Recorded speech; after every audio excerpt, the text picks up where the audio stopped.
બનાસકાંઠા જિલ્લાના ઓગળ તાલુકાના વડા ગામે જાગીરદાર રાજપૂત સમાજનું મહાસંમેલન મળ્યું। સમાજમાં ચાલતા કુરિવાજોને તિલાંજલિ આપી સમાજ સુધારો અંતર્ગત રાજપૂત મહાસંમેલન। બનાસકાંઠા જિલ્લાના ઓગળ તાલુકાના વડા ગામે જાગીરદાર રાજપૂત સમાજનું મહાસંમેલન મળ્યું। સમાજમાં ચાલતા કુરિવાજોને તિલાંજલિ આપી સમાજનો ઉદ્ધાર થાય, સમાજ શિક્ષણ ક્ષેત્રે આગળ વધે તેને લઈ જાગીરદાર રાજપૂત સમાજે નવું બંધારણ ઘડી બંધારણ અમલમાં મૂક્યું। આ નવા બંધારણમાં લગ્ન અને મરણ પ્રસંગે થતા ખોટા ખર્ચ બંધ કરવા અનેક નિયમો બનાવ્યા અને નિયમો તોડનાર માટે કડક નિયમો તૈયાર કર્યા। બનાસકાંઠા જિલ્લામાં એક બાદ એક સમાજ હવે એકત્રિત થઈ સમાજમાં ચાલતા કુરિવાજોને તિલાંજલિ આપી રહ્યા છે। થોડા દિવસો અગાઉ ઠાકોર સમાજે નવું બંધારણ અમલમાં મૂક્યું તો હવે જાગીરદાર રાજપૂત સમાજે સમાજના ઉદ્ધાર માટે નવું બંધારણ અમલમાં મૂક્યું છે। આજે બનાસકાંઠાના ઓગળ તાલુકાના વડા ગામે જાગીરદાર રાજપૂત સમાજનું મહાસંમેલન મળ્યું। દેવ દરબાર જાગીર મઠના મહંત બળદેવનાથ બાપુના અધ્યક્ષસ્થાને જાગીરદાર રાજપૂત સમાજના 7 વિભાગના બનાસકાંઠા, વાવ, થરાદ, પાટણ અને મહેસાણા સહિતના જિલ્લાના હજારો લોકોની ઉપસ્થિતિમાં સમાજના નવા બંધારણની ઘોષણા કરાઈ। સમાજમાં વર્ષોથી ચાલી આવતા કુરિવાજોને આજે જાગીરદાર રાજપૂત સમાજ તિલાંજલિ આપી છે। સમાજમાં લગ્ન મરણ પ્રસંગે થતા ખોટા ખર્ચા પર સંપૂર્ણ પ્રતિબંધ મુકાયો છે। ત્યારે જાગીરદાર રાજપૂત સમાજના 7 વિભાગોમાં નવું બંધારણ અમલીકરણ થતા સમાજના લોકો આ નવા બંધારણના અમલીકરણને વધાવ્યું અને એક તાંતણે બંધાયા છે। કયા કયા નિયમો? વડા રાજપૂત જાગીરદાર સમાજ બંધારણ: એક દીકરા દીકરીબાના સગાઈમાં એક દાગીનો, સગાઈની સાડી, શ્રીફળ અને પહેરામણી 2100 રૂપિયા લેવી અને આપી સગાઈમાં મર્યાદિત સંખ્યામાં જવું।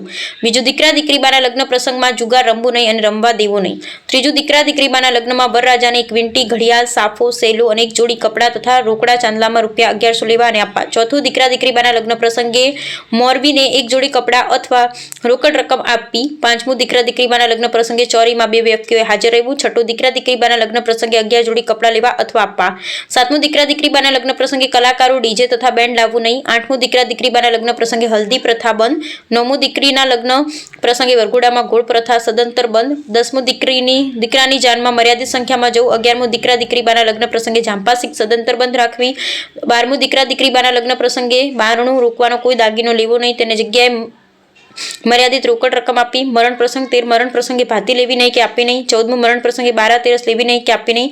15મું, મરણ પ્રસંગે આવતા મહેમાનોને ભાડા આપવા કે લેવા નહીં। 16મું, અસ્થિ વિસર્જન માટે ફક્ત કુટુંબના સભ્યો જવું। 17મું, મરણ પ્રસંગે સાડી આપવી નહીં, ફક્ત રૂપિયા 20 કે 50 આપવા। આ બંધારણનો અમલ ન કરનારને ત્યાં કોઈએ જવું નહીં તેમજ કુટુંબ તથા ગ્રામ લોકોએ સામૂહિક બહિષ્કાર કરવો। અહેવાલ રામજીભાઈ રાયગોર, બનાસકાંઠા। આજના સમયની અંદર આજે બનાસકાંઠા 7 વિભાગ અને રાજપૂત સમાજને લઈને જે આ મહાસંમેલન બોલાવવામાં આવ્યું હતું એ તાલુકો ઓગળ કાંકરેજ એટલે કે બનાસકાંઠા જિલ્લામાં વડા ગામે યોજાયું। એમાં આવનારા સમયમાં આ સમાજને જે શિક્ષણ નવી પદ્ધતિઓ છે એ શિક્ષણ થકી સમાજ આગળ વધે અને કઈ જે કુરિવાજો છે એ સમાજમાં કઈ રીતનું કામ કરી શકે એના માટે એક ટીમ વર્ક કરવામાં આવશે। આ રાજપૂત સમાજ સાથે જોડાય અને આવનારા ભવિષ્યની અંદર શિક્ષણ થકી આગળ વધે અને આ સમાજ એકત્રિત થાય અને આવનારા સમયમાં એક નવી શિક્ષણ પદ્ધતિ સાથે આગળ વધે અને આવનારી પેઢીનું એક નવું ઉજળું ભવિષ્ય એના માટે જે અહીંયા તમામ રાજપૂત સમાજના આગેવાનો, સામાજિક, રાજકીય તેમજ વિવિધ સંગઠનો જ્યારે અહીંયા મળ્યા છે અને એમના હોદ્દેદારો સહકારી અને સરકારી ક્ષેત્રના જ્યારે અહીંયા સાથે મળીને એક સંકલ્પ કર્યો છે કે આજનું જે સમાજ સુધારણાનું જે બંધારણ છે એમાં જે નાના મોટા પ્રસંગોની અંદર ખોટા ખર્ચાઓ છે એને દૂર કરી અને જે આર્થિક રીતે સમાજ કઈ રીતનો મજબૂત થાય એના માટે આજે સંકલ્પ કર્યો છે અને સૌ સાથે મળી એનું પાલન કરશે એ જ વસ્તુ। ઓગળજીનાથ મહારાજની તપસ્યા ભૂમિ એવી આ ઓગળ કાંકરેજ વિભાગ રાજપૂત ક્ષત્રિય સમાજ દ્વારા સમગ્ર ઉત્તર ગુજરાતમાંથી રાજપૂત ક્ષત્રિય સમાજ ખૂબ વિશાળ સંખ્યામાં ઉપસ્થિત રહી વર્તમાન સમયની અંદર રાજપૂત ક્ષત્રિય સમાજની પ્રગતિ થાય, પ્રગતિ માટે આવશ્યક પરિવર્તનો કરીને અમે ખાસ કરીને સામાજિક રિવાજો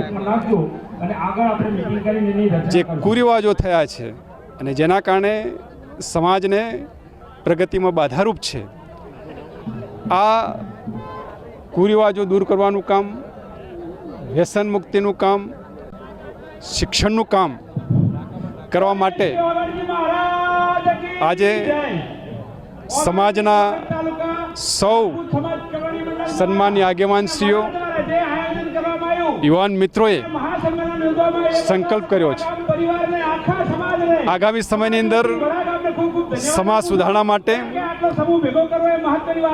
ચિંતન મંથન કરી જે પણ કંઈ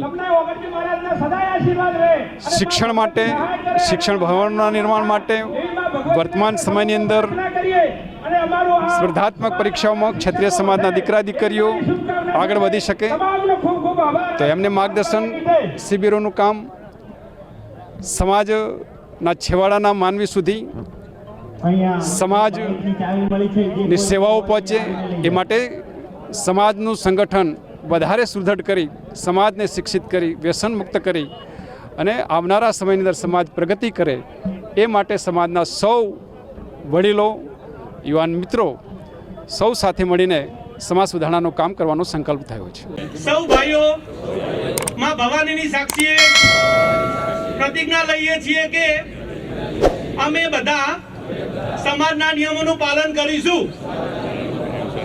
જય હિન્દ.